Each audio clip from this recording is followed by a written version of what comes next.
హయగ్రీవం అడ్డి sweet తెలుసా మీకు? Karnataka special. రేపు వసంత పంచమి కదా, అమ్మవారికి పచ్చెనపప్పుతో ఈ స్వీట్ తయారు చేయవచ్చు. దీనికోసం కుక్కర్లోకి 1 గంట సేపు నానబెట్టుకున్న 1 కప్పు పచ్చెనపప్పును తీసుకొని అది మునిగేట్టుగా వాటర్ పోసి కుక్కర్లో 3 విజిల్స్ రానియండి.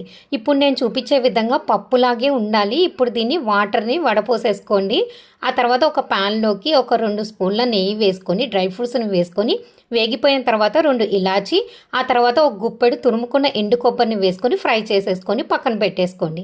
ఆ తర్వాత 1 కప్పు పచ్చెనపప్పుకి 1 కప్పు బెల్లం తీసుకొని అందులోకి 2 టేబుల్ స్పూన్ల వాటర్ వేసుకొని బెల్లాన్ని కరగనివ్వండి. ఇప్పుడు ఉడికించుకున్న పప్పును మొత్తం ఇందులోకి వేసుకొని ఒక 2-3 నిమిషాల పాటు కలిపి ఉడికించుకుంటే మనకి పప్పు అంతా దగ్గర పడిపోతుంది. ఇలా దగ్గర పడిపోయిన తర్వాత వేగిపోయిన ఎండు కొబ్బరి డ్రై ఫ్రూట్స్ మిశ్రమాన్ని వేసుకొని కలిపేసి దించేయచ్చు. ఇంతే అండి. ఇంత సింపుల్గా అమ్మవారికి నైవేద్యం ప్రిపేర్ చేయొచ్చు. ట్రై చేయండి మీరు కూడా.